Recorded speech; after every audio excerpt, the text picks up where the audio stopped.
All right, you happily miserable accursed. Christy, Scott, and I are all here. But before we dive into today's pod, I want to address an important revelation Scott made on the Twitter machine last week.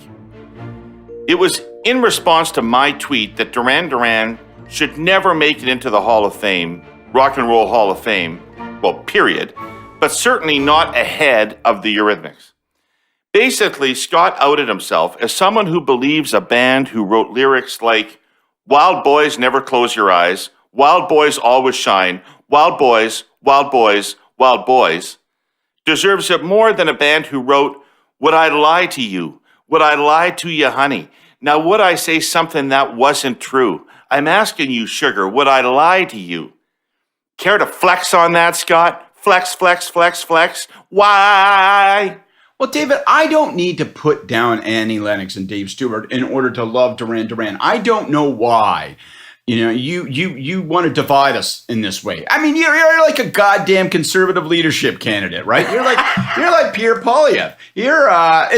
What's with the purity test? All right, back the fuck off. I love them both. There's room in my heart and my record collection for them both. And I'm telling you right now, Girls on Film, come on.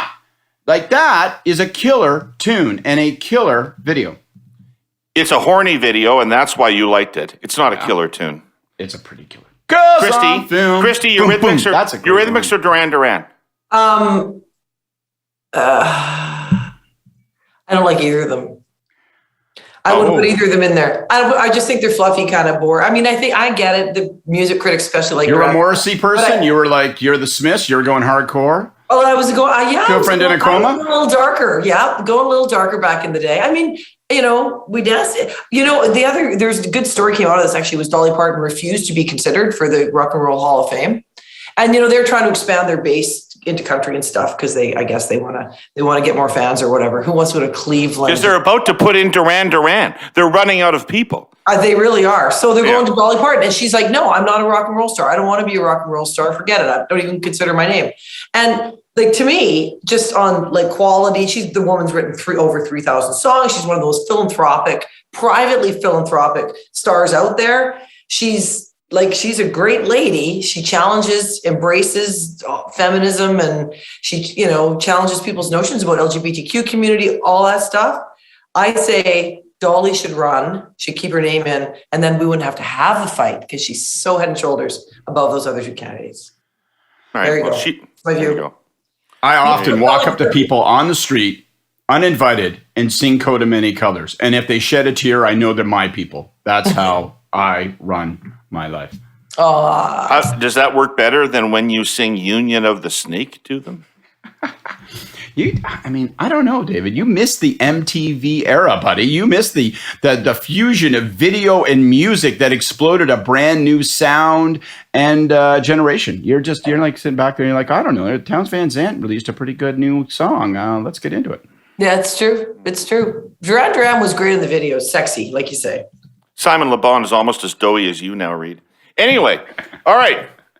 We're going to talk about this week. We're going to talk about the Conservative leadership launches. Besides Poilievre, there's Patrick Brown, Leslyn Lewis, Roman Baber. Who dat, Ed?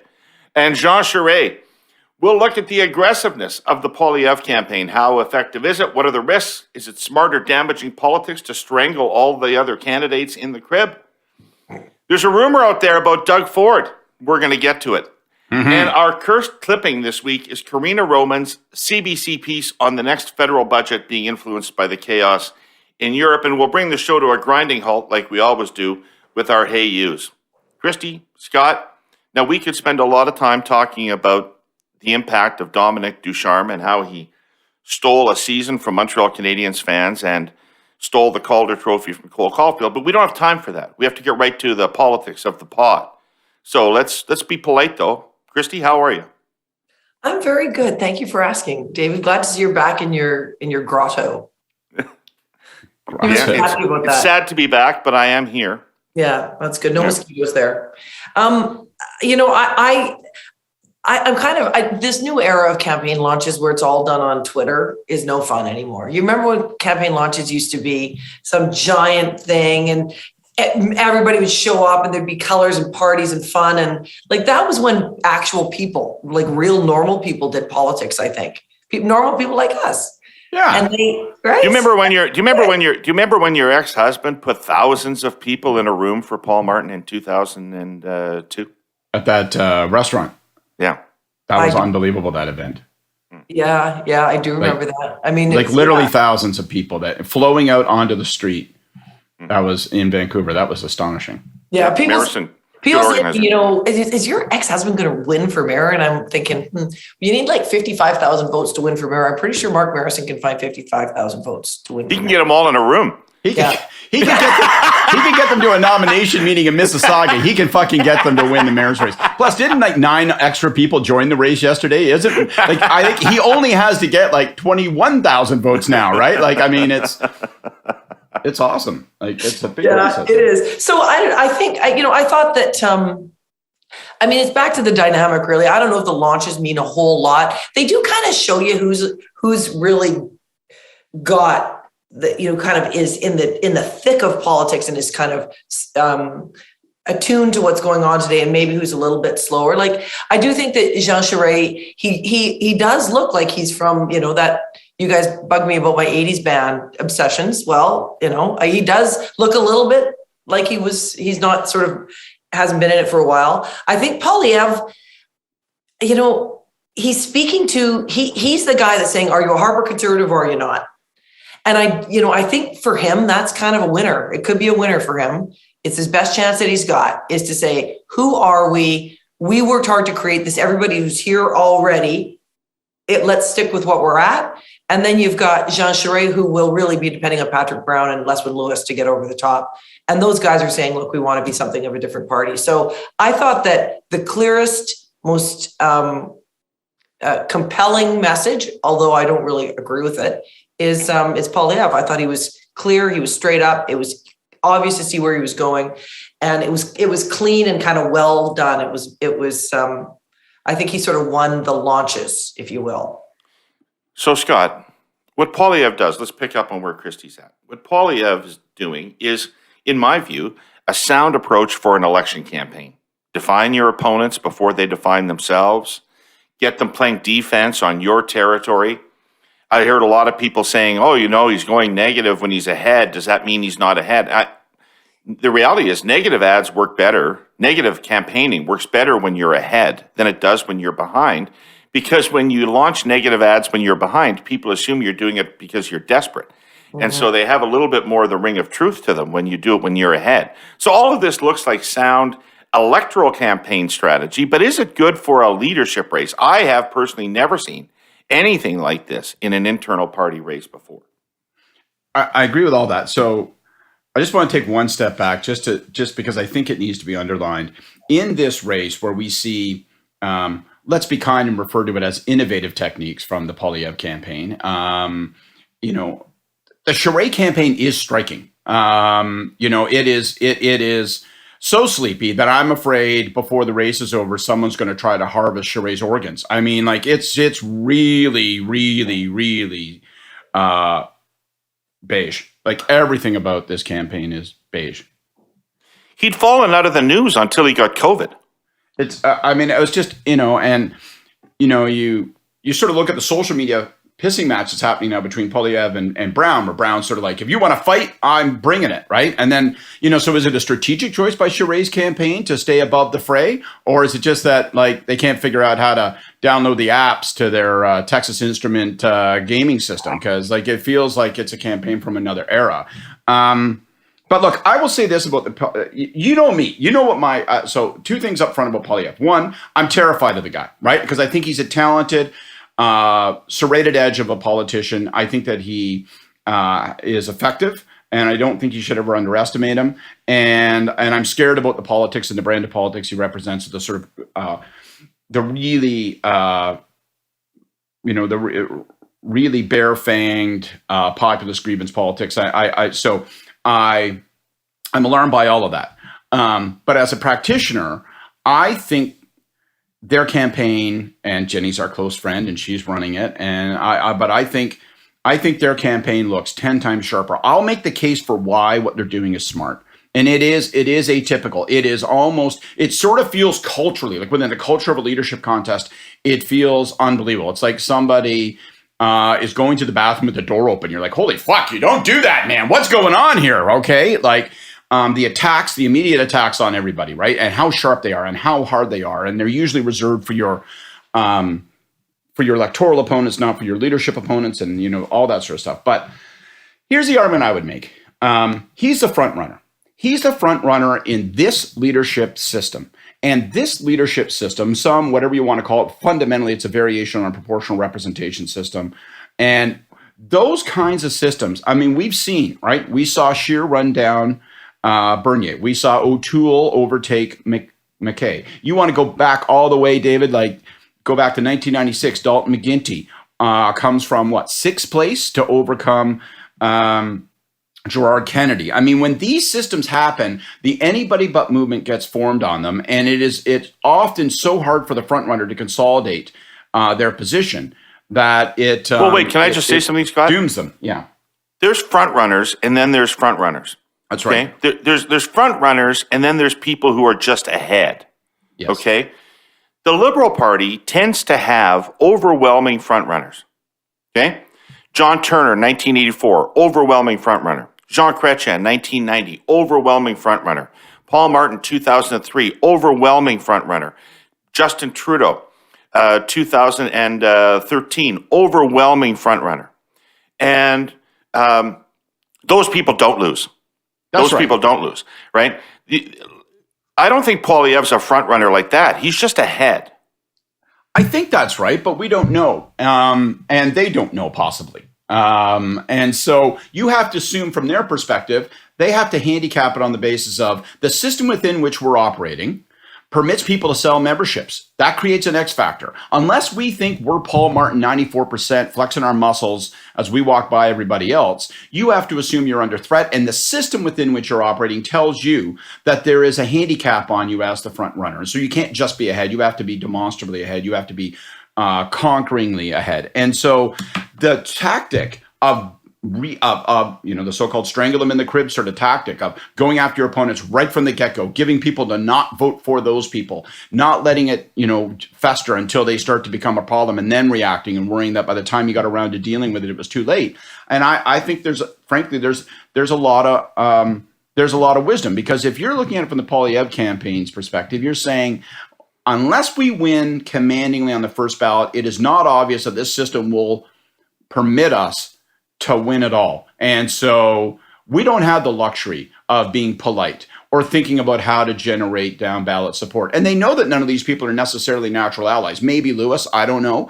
But, they know that. So I think when you look at it, it arguably is the prudent thing to do in the context of the leadership. Will it make it harder for them to unify their party? We'll say yes, but they don't give a fuck about that. Their view is the party's our party, and we'll make it this thing, which would be this populist bear fang thing. And if Jean Charest says he doesn't want to play, well, go fly a kite. Yeah, and I think, and that's that is the thing about it. He's got to think about, okay, how do I get as much as I can on the first ballot? I'm not going to get 50% plus one, but I am going to get enough that it's going to be really hard for everybody to catch up to me. And Scott's right. I think what he's doing is saying, here's our party. We don't give a shit about anybody else. And I'm going to build a tent in which you can say what you want. You can have the freedom of speech. And he's talking about Canada being a free country and all that, to borrow a phrase, malarkey, none of that makes any sense to me, but he's really speaking to people who are angry, who feel they've been sidelined, who feel like Canada isn't a place where you can talk about what you want to anymore. And, we're not talking about winning the general election. There are a lot of people. We saw it in the truckers convoy and all the people that supported them. It was a significant amount of a minority, but it's still a significant volume of people that supported those guys, because they just feel like they've been shut down and they're sidelined. And that kind of politics of grievance will get you a lot of votes in a nomination.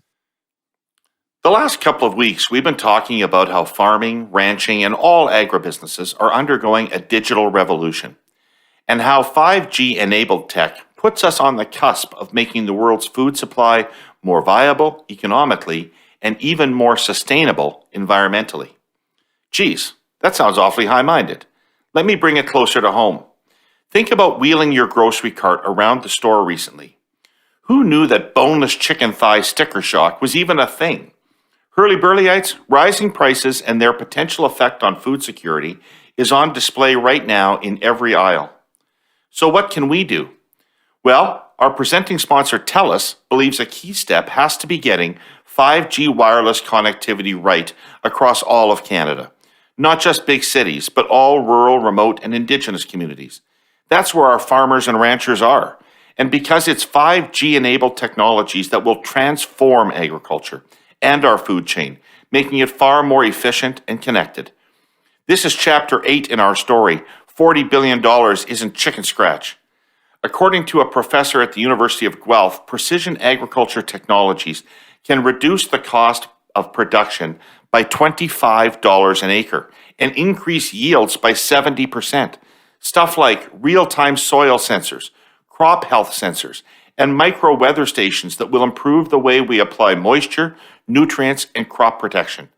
Or how about devices that monitor animal health and herd activity so ranchers can check in on livestock at scale and speed? It all has the potential to add $40 billion to our GDP within the next 5 years. There's an impediment, though. Only 37% of households in rural and remote areas of Canada have reliable connectivity. This puts a kink in the connectivity of the supply chain. And a potential solution. The feds are having public consultations right now on how to auction a brand new critical mid-band of 5G.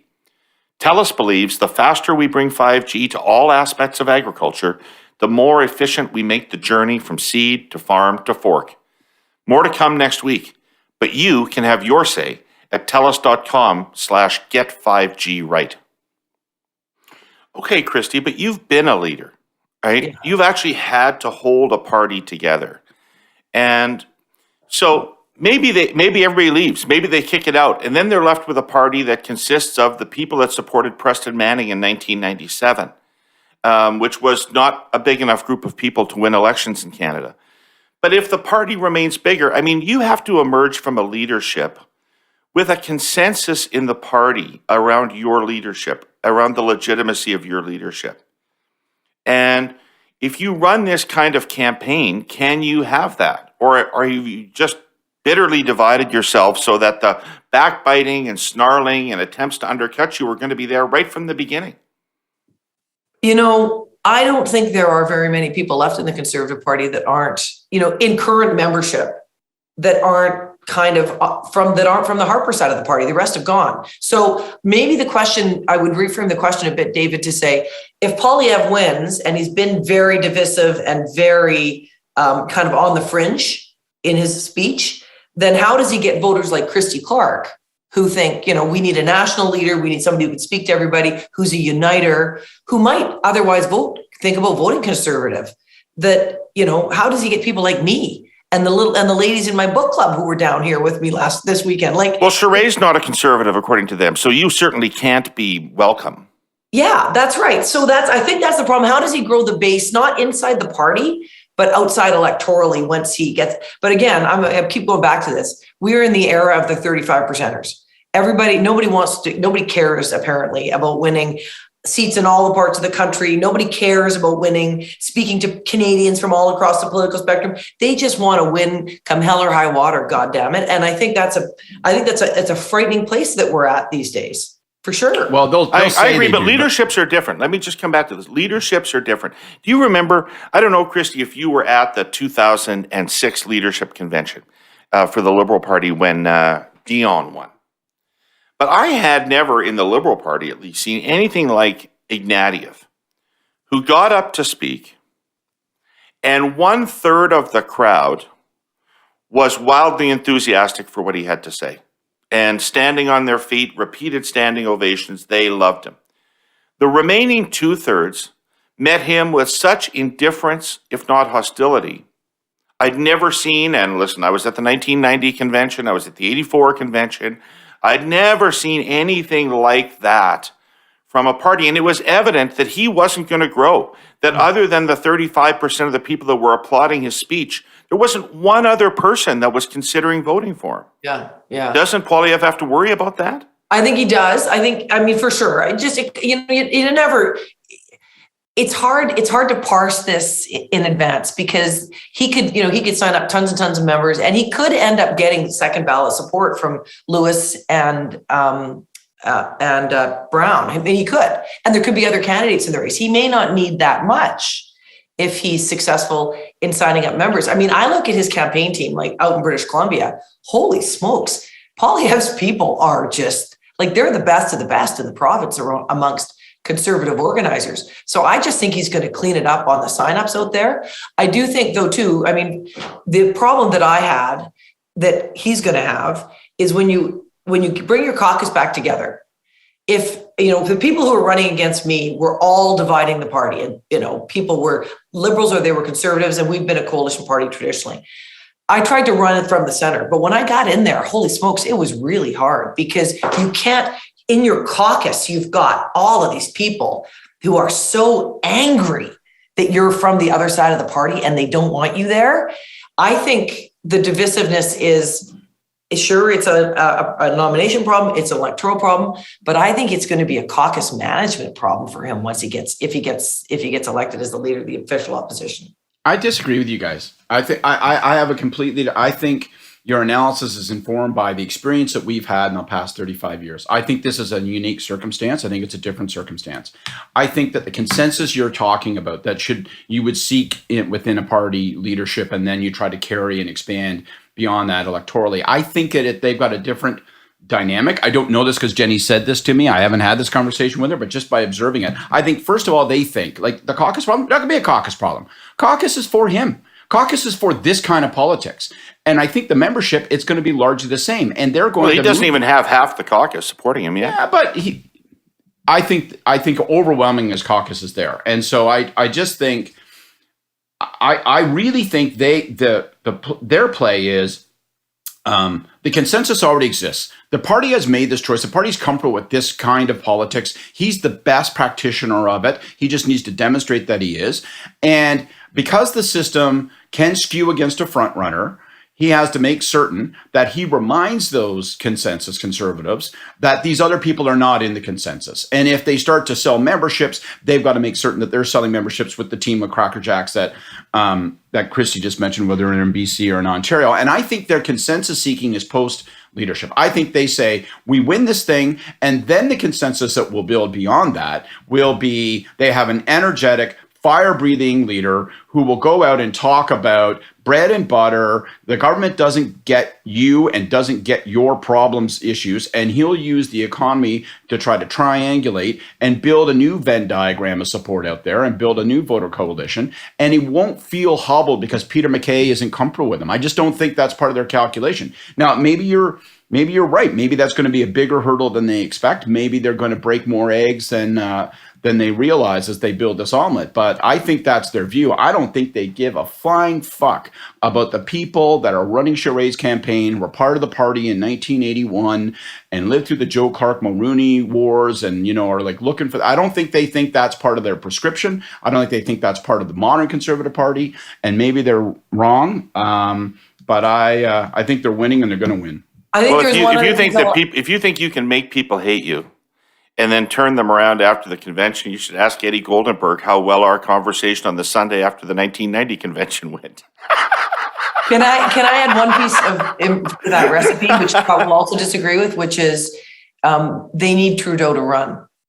They need another polarizing figure in the race. If Poilievre becomes the leader, then you've got a guy who's too far on the right, and you've got a guy who's too far on the left. You've got a guy who's talking about freedom of speech and say what you want and it doesn't matter. And then you've got a guy saying, well, there's a whole bunch of stuff we don't like to talk about in Canada anymore because it's so upsetting. So I think it's at the electoral end of it is different if Poilievre is running against someone other than Trudeau. I think he has a bigger problem. But Scott's prediction could turn out to be correct if Trudeau is the leader.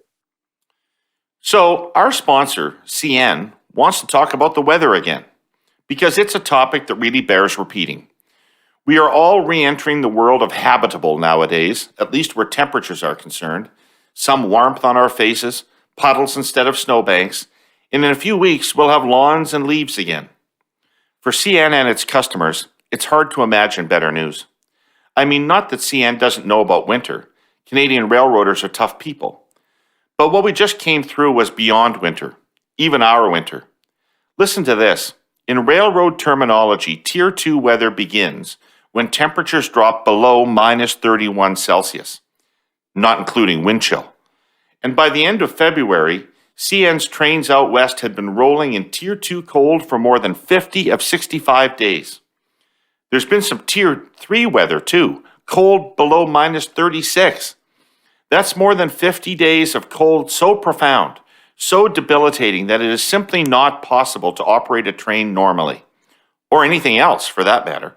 And Winnipeg, where the railway operates one of its biggest yards, experienced the third heaviest snowfall on record this winter. Consequently, there have been shipment delays.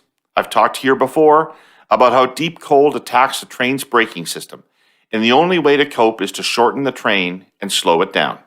That's been happening. There's no way around it. So yes, there have been backlogs. They've been annoying for CN shippers and for their customers and for the railway. The same thing's been happening to CN's competitors. And it's been misery upon misery.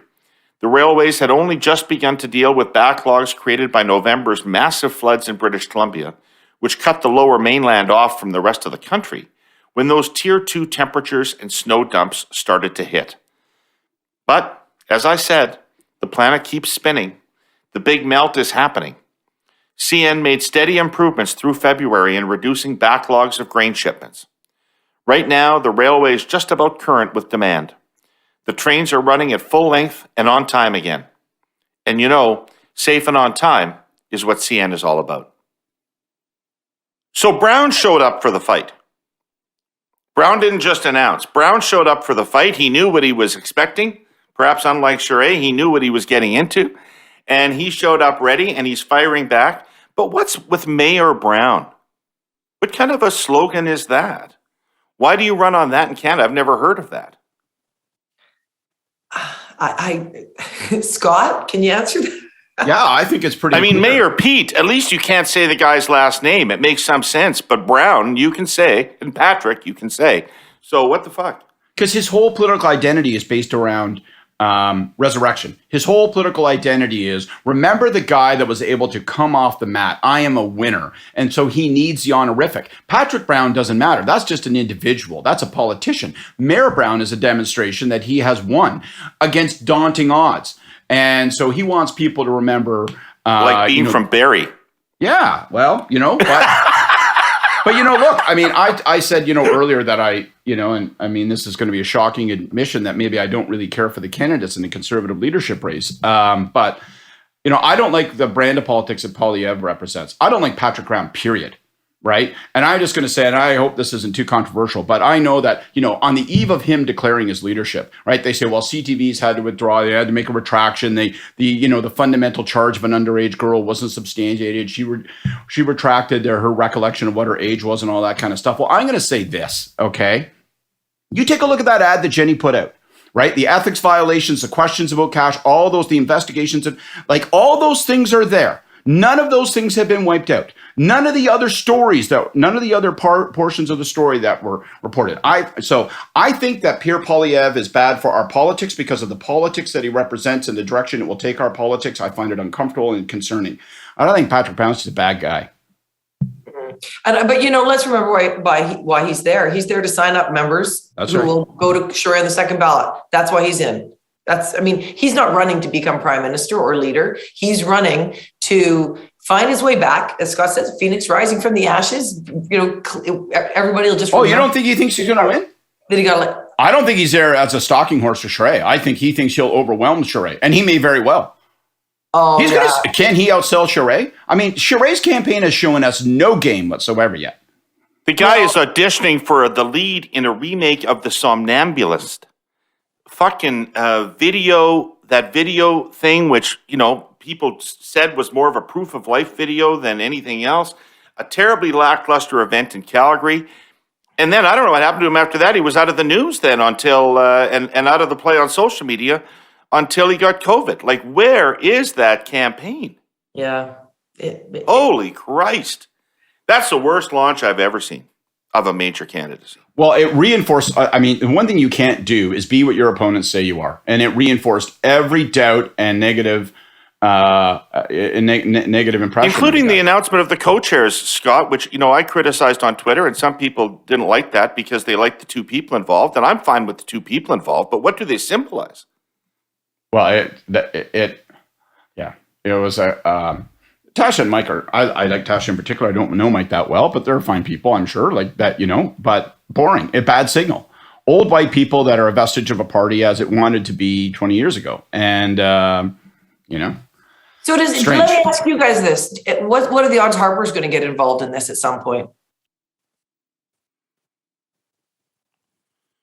Well, based on what we hear and know, I suspect that if it looked like Charest was going to win, he would intervene.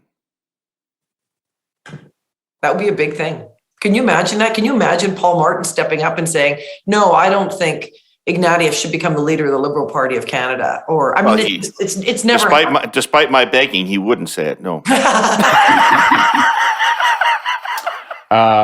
I don't know. I think that I think Harper would be well advised, and I think that this is probably the inclination, is that other than sending that indirect signal that, he's not for Charest, he probably won't be explicitly in the play. But I don't think there's any doubt that his sympathies lean toward Poilievre. And if you take a look at what, if it's like a coaching tree, right, all the offensive and defensive coordinators have gravitated to Poilievre.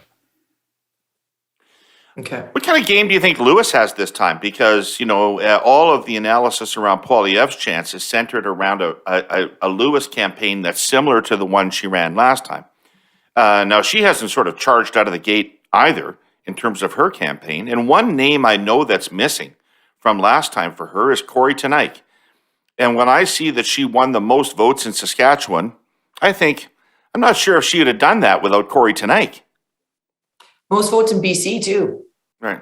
Right? Like, yeah. I mean, I don't have a lot of visibility inside her campaign, but she really does have that one thing that's great for signups, which is social anti-abortion. Yeah, and it may be that base that's there for her because she's so publicly and clearly stands anti-abortion. I think that if she's kept that base alive, she's going to have pretty good chances of re-signing those folks again. That's her candidacy. That's the thing about being clear and being a single issue candidate. Just going to get them back. Well, what a desultory conversation about the Conservative leadership. We've talked ourselves into an emotional ditch here. Let's spring out. We've got a clipping today. We've got a clipping, and we have music for this. I'm going to leave space for the music. Okay, our clipping today. Not Duran, I presume. Boys! Woo! The only Duran song I tolerate is Hungry Like the Wolf. But anyway, our clipping comes courtesy of Karina Roman of CBC News. And I'm just going to read a segment, some excerpts from it. The upcoming federal budget, likely to be unveiled in the first week of April, will be a back-to-basics document that accounts for new economic and geopolitical uncertainties stemming from the crisis in Ukraine, senior government sources say. It will be different from last year's COVID measures budget. We're not in that space anymore. What are the core things government can and should be doing, said one senior government official who spoke to CBC News on condition they not be named. On budget day, you'll see a sincere acknowledgement of the uncertainty we face. We're being practical. We're not going to sugarcoat it, said the senior government official. That means the budget's projections for revenue, growth, deficits, and inflation will be best estimates that come with a caveat. It all could change if circumstances change. Former parliamentary budget officer Kevin Page said one source of worry is the prospect of high inflation coinciding with slow economic growth. Add to that the major supply shock in the energy sector because of sanctions on Russia, and the outlook is not so good, he said. Well, how times change. Remember when the government prorogued so that it could think of all the important ideas it wanted to put into its budget and all the ways it wanted to build back better? What's more opposite of build back better than back to basics? Well, look, David, the proof is going to be in the pudding on this. I mean, I just don't believe that they are going to actually be able to have back to basics budget. I've built a few of those, and I'll tell you, that is really, really hard. And it's not just hard because the numbers are hard. It's hard because the decisions you have to make are really painful for people, which are voters. And I don't think Justin Trudeau gives a shit about whether or not, the money of this country and the budget for this country and the debt that we leave for our kids is all done well. I think what he cares about is his brand. He's getting closer and closer to retirement all the time. And he still wants to be the guy who at the last minute brings in a national childcare program. I mean, my God, why didn't we have that 10 years ago? Or, why didn't we keep the one that Paul had that was a good one? Jack Layton. It was What? Jack Layton. It was Jack Layton. You have to whisper it, but it was Jack Layton. Jack Layton. Yeah, But okay. NDP go crazy when they say that. Yeah, okay. We had no obligation to support your government. Don't tell us that.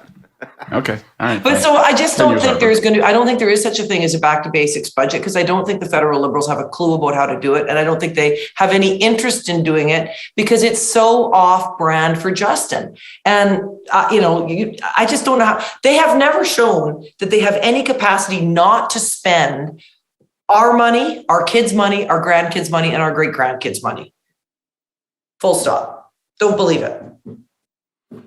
What about increasing defense spending as part of this? I mean, if it's in the tens of billions of dollars to get our defense spending up to 2% of GDP, which is the NATO target.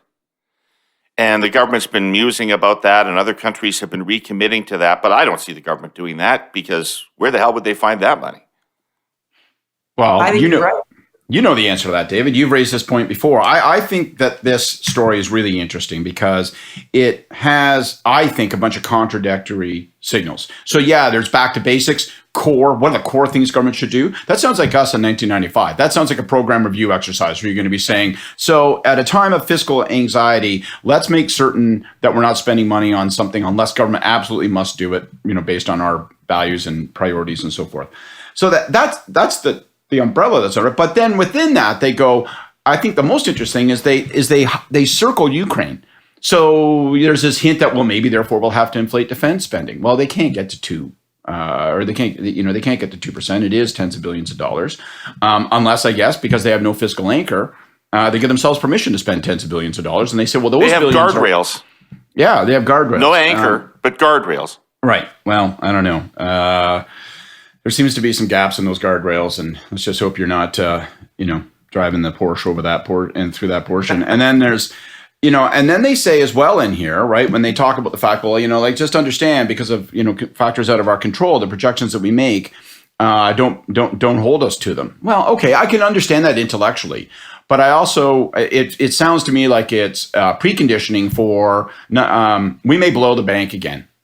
So there's a contradiction in all those things. And I also don't like the fact that they seem to be suggesting that Ukraine is the source of some of the pain in our economy, that it's going to be the sustaining factor for cost of living increases and inflation, that like as though we didn't have these challenges before Russia rolled its tanks. Like that's just, and we know that that's not true. So what I would have preferred to see in this piece is a back to basics message followed by talking about core, talking about we are not only going to end these programs, but we're going to have to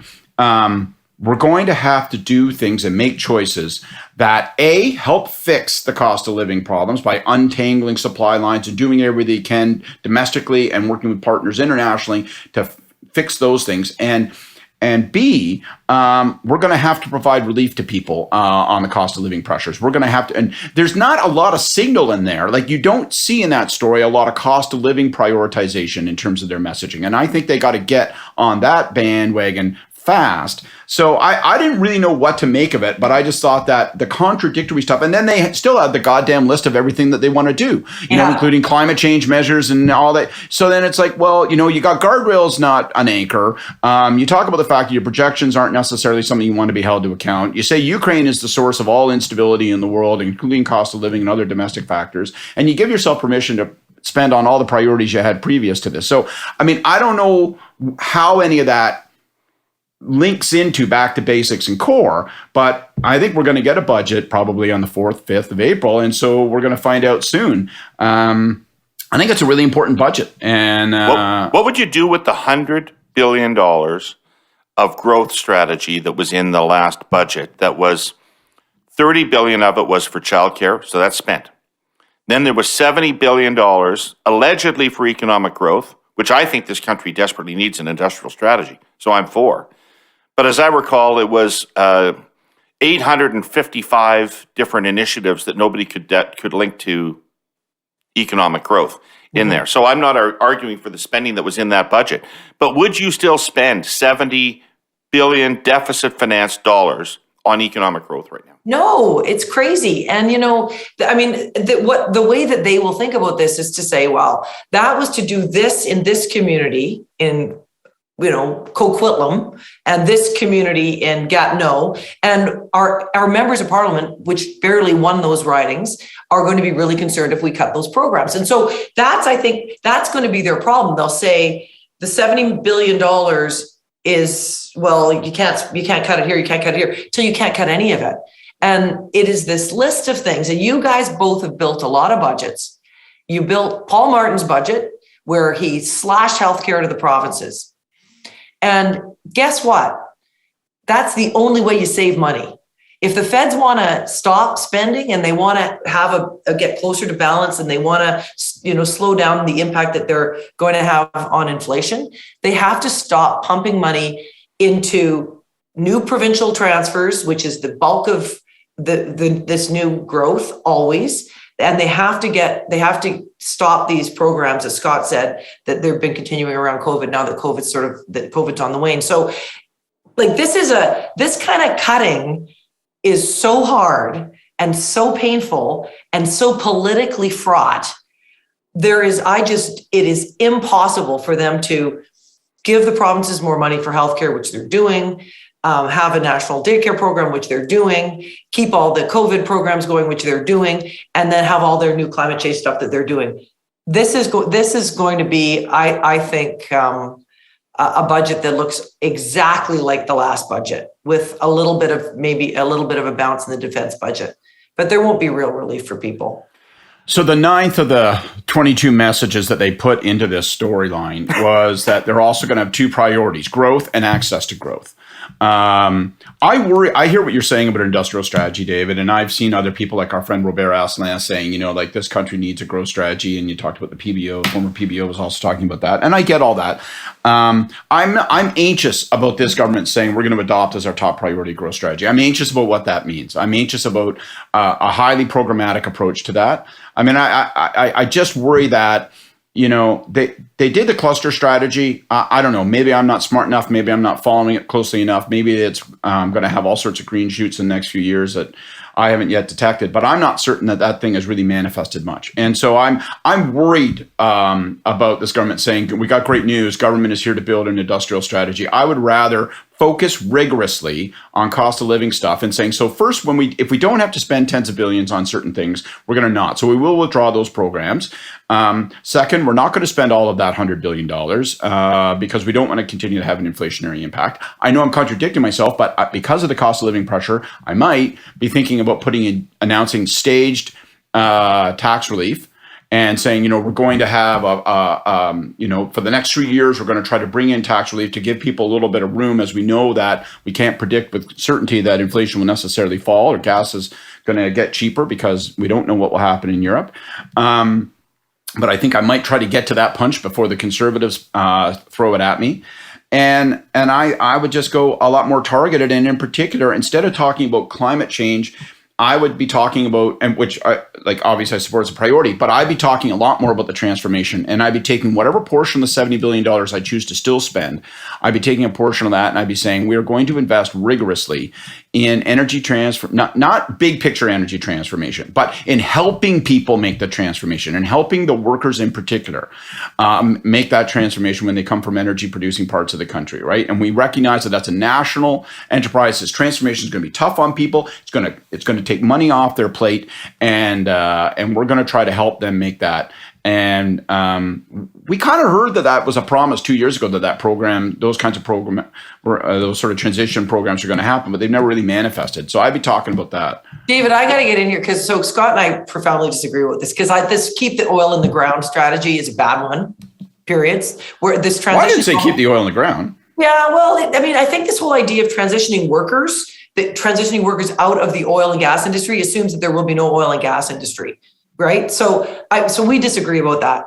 But the problem with the national growth strategy and the reason it has never worked in Canada, despite so many governments trying it, is because Canada does not have one economy. It's got 10 unique, discrete economies that are run by provinces, and at some level where the cities are big by cities.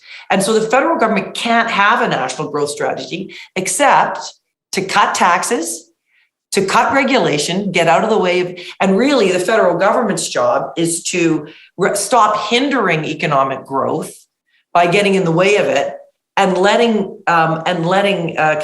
deciding that they're going to kind of absent the field a little bit in that, and then let the provinces figure out how they're going to make their unique strategy work. And hopefully provinces will also have a low tax, low regulation, high investment in education strategy. But you cannot do that from Ottawa as much as we'd all like to. By the way, I think inflation is going to get a big boost of oxygen soon, because one of the things I learned dating back to my embryonic staffer work as a child for Marc Lalonde in the early 80s, when inflation was a challenge and the federal government was bringing in something called the 6 and 5 program. I don't know if either of you remember that thing, but it was based around the reality that inflation is both a real thing in the economy and a product of psychology. And that once people believe inflation exists in the economy, that in and of itself drives inflation, because it drives up wage expectations, it drives up prices in stores. So there's a huge psychological element to this. And the reality of inflation's kind of new in Canada over the course of the last year. And I think that what we're going to start to see soon is a second wave as Canadians anticipate further inflation down the road and start to conduct themselves accordingly. Well, let's circle something there. I just want to pick one thing out of there in particular.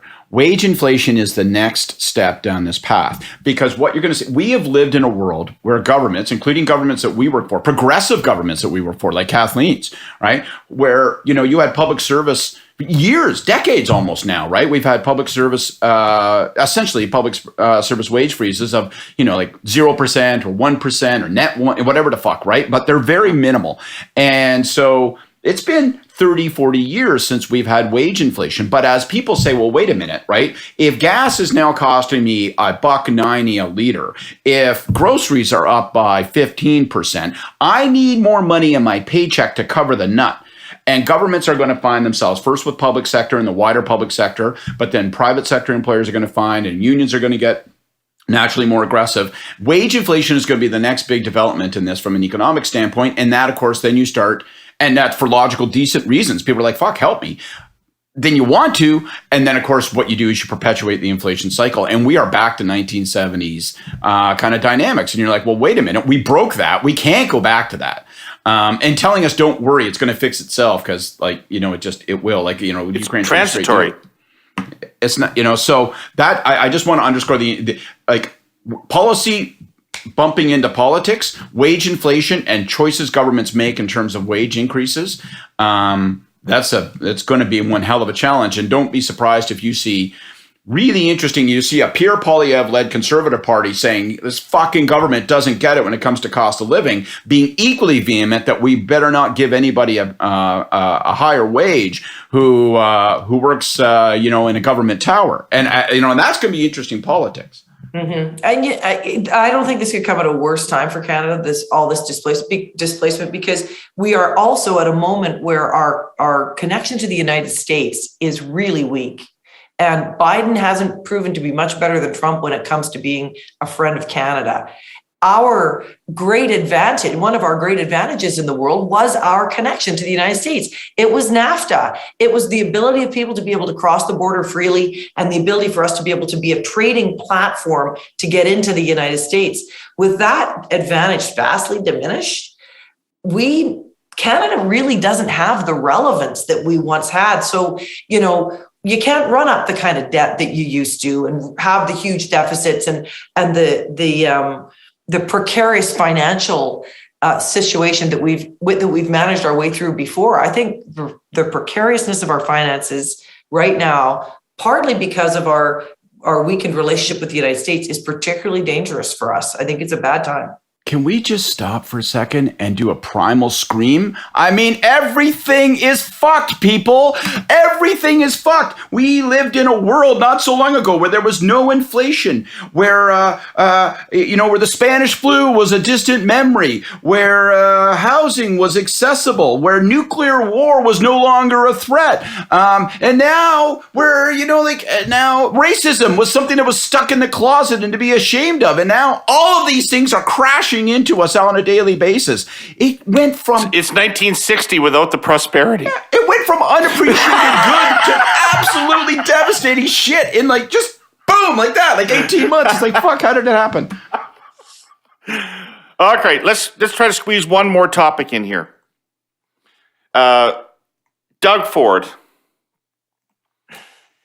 is up 13 points in the latest poll over his two rivals, both tied.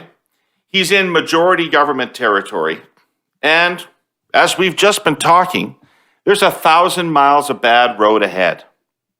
There's some rumors around he might go early. Would only be a month early. But Christy, should he? Yeah, well, I think it's a tough calculation. I've had to make this a few times. But I was making this calculation back when fixed election dates were something that most people respected, and when people weren't going early. And now we've had all these pandemic elections where politicians have been kind of just pouncing on this ripe opportunity. And I'm not sure people care about that stuff anymore. It's just become so normalized. How would he explain that going a month early? Maybe he doesn't need to. If your poll numbers are pretty good and you're looking, and you'll know this, David, you look at all of that support for them and all the other questions that aren't the top line poll numbers. If all of that supports a pretty strong voter base, why not go early? Why not? If he's ready to go, if he's got the money, if he's got the candidates lined up, and if he's got pretty strong kind of poll numbers for the things that they're doing, I don't think there's any downside in going early anymore like there used to be before pandemic. Well, Scott and I both made this argument on the curse around the feds, and it didn't work out so well for them going early. Now, partly, I don't think they went early enough. I think they waited too long to call it. But the second thing is they did come out with an exceptionally flaccid excuse for it. And I think you do have to have some rationale that people can buy about why you're doing it. But you saw those numbers though for Trudeau, David. He didn't have, his support was not wasn't strong. His top line numbers looked okay, but underneath it was a leaky ship. And I understand that there were people around the Prime Minister who were aware of that, and they decided to go anyway because they kind of wanted to believe something different. So that's why I say, what you guys, the pollsters, are seeing that the public doesn't necessarily see could really matter. But my gut is that people are okay with Ford in Ontario, and he's way ahead of his opposition. He doesn't have a bunch of folks out there that are really angry with him the way that they have been in the past. And I don't think the opposition has really successfully harnessed whatever anger there is. Well, I don't think that Corey and Nick have an ounce of sentiment between them. So I don't think they'll be worried about anybody's feelings about it. That's for sure. So think I just want to. So thank goodness we're here. Okay, thank goodness we're here because to talk about this, because this rumor has been bumming around for about 3 weeks or so, and I think but it's not gotten any public discussion. So thank God for us, our courage in this unique space where we have the room to talk in a way that others do not have the courage to do so. But I think this thing is fucking real. I think they're really considering it, and I'm usually the guy, and we went through COVID where we thought, and I very strongly feel, and I still think that the mistake was that he didn't call it early enough, which I think might be the ghost that's haunting Corey and Nick right now. They're thinking, Jesus Christ, like what if, there's rumors about cities being shut down in China already. They're like literally like, if there is more bad news around this corner, people are going to take it out on their governments with an iron fist. They'll be so angry. So I understand all that, but I don't think I think the lesson of the last election is that you must have, as you say, David, a publicly interested argument for why you're varying from it. There is a clear statutory date in Ontario. There's got to be a reason for the people of the province that you're doing it as opposed to just yourself. And I would think there's a high risk that if you go 3-4 weeks early, you might get all of the grief of a week one that's hobbled by questions of why you're doing this and aren't you just being self-interested, but not much of the benefit. Like, do you buy enough for the sake of 3 or 4 weeks that it's worth the risk? And I mean, will Ford be taking questions in the first week? Will Ford be taking questions in the first week? You can limit it. He didn't run a tour last time that had media trailing around him every day, asking him questions after his events. It's going to be harder. He ran his own television. He ran his own news program. Yeah, it's going to be much harder to pull that shit off now last time, because last time was just about putting Kathleen out to pasture. I mean, let's face it, right? And we love her and we failed her, with that More about campaign. us than her, surely. Yes, exactly. But ultimately, Ford was not held to a standard of account that you're going to get normally. I think that he's going to have to answer questions. I think he's going to get it. And if he makes a proactive decision of this sort, there'll be a more intense level of scrutiny and coverage of him than he anticipates. So I'm usually the unsentimental, fuck it, it will last for a day and a half. But in this case, I just don't know that the prize of going that small amount of time early is worth the risk. And I think they are in the catbird seat, I think, right now in terms of this election. I think they're in a really strong position. So you got to be really sure that a piano is going to fall on your head 4 weeks later in order to take this risk. I'm so excited to see the first week of the Liberals and the NDP. I think there's so much riding on the strategic calculations that they make about what their opening gambits are and about how well they execute against those in the first week. To me, I pretty much know what the Ford campaign is going to be like, but I have no idea how these other two parties are going to approach this campaign, and everything rides on it. It's going to be pretty interesting. All right, we've exhausted everybody's patience. Let's click to our Hey Yous. Ladies and gentlemen, please return to your seats. The Hey Yous are about to begin. Scott, lead us off. My Hey You is to Pierre Poilievre. I know you don't give a shit what I think. And I don't like your brand of politics and all that kind of stuff and all the bare-fanged populist shit and all that kind of stuff. I don't like any of that, so you don't care about that. But I want to circle one thing in particular you did this week with your vibrant, hard-assed social media campaigns. I don't care if you're going to beat up on Jean Charest. I don't care if you're going to say mean things about Patrick Brown. That's all politics. I don't care. But you did one thing this week, Poilievre campaign and Pierre Poilievre. You put your name to a video that was going on, trucking and trading in World Economic Forum conspiracy shit.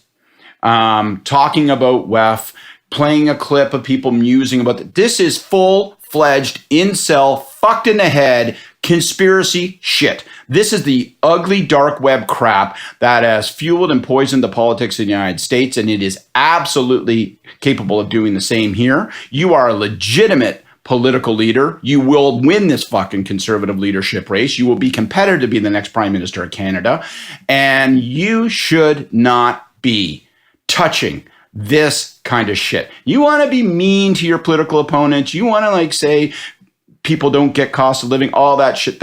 Go fill your boots. But don't be literally legitimizing in your feed this QAnon crap, conspiracy shit. You know, because you're a thinking person, is untrue and is poison. Don't serve it up in your feed. That's disgusting, and you should be ashamed of it. Here. Christy. Well, I like to be more positive.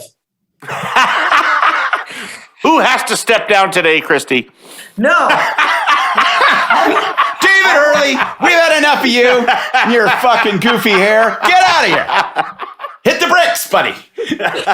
So my hey you goes out to Jason Kenney, who has delivered a fabulous budget in Alberta. Oil's up, makes it easier in Alberta, but the difference in this budget compared to any Alberta budget in my lifetime is that it's not full of new money coming in and tons of new spending going out the door. What they've done is they've taken this, you look closely at the budget, they took this pandemic time and they really slimmed down government. They got their hands around controlling the cost of government and government growth for the first time in Alberta's sorry fiscal history. And with the money coming in, they're going to be devoting that. They're going to be just, paying down their debt, paying down their deficit. They're really finally on a sustainable path. And Canada really needs Alberta to be doing well. If Alberta does badly, Canada starts to really flounder. So good on Jason Kenney for having the political courage at a vulnerable time for him too, I might add, to take in all this new money and put it to good purpose, which is securing the future, which, when we look at what the state Canada's in right now, boy, the war in Ukraine, inflation on the rise, wouldn't it have been nice if our federal government had some money set aside and ready to prepare for unexpected events like this one? Jason Kenney's doing that. Good for him. First guy in Alberta history in a long time. Fuck, I bet he wishes you were about to win a by-election in Athabasca or wherever the hell it is, as opposed to Brian Jean. I think it's Brian Jean, isn't it? He doesn't. It's Brian Jean. No, but I would always call him Brian Jean. Yeah. I would always call him Brian Jean if I was running against him. Because I don't think that plays well. My hey you is pretty simple. Christy Freeland, I've been talking about you a lot on this pod, but I've been asking you to come on the Hurly Burly for years. You got a budget coming out. It apparently is another big change in direction of policy. Come on the Hurly Burly and chinwag with me about it. Let's talk about your financial guardrails. Let's talk about your growth plan. Come on, do it. Is this an advertising space? Come on, Dave. Yeah, literally. Don't beg, man. I'm begging for her. I want her to come on the show. Well, I wanted to come on the show too, but don't beg. You're too. Am I above that? You're too big for that, man. I'm too big for that. Did you know? Listen, Maclean's magazine says you're one of the 50 most influential people in the country. Don't beg. Yeah, but I think she was 2 of the top 10, wasn't she? Yeah, I know, but still, don't beg. Don't beg. You're Lucille Ball and Desi Arnaz. Don't fucking beg. All right. Thank you to our presenting sponsor, TELUS. Thank you to CN Rail. And thank you to Christy and Scott. Thanks for your time today and everybody for listening and watching. We'll see you next week. Take care of yourselves.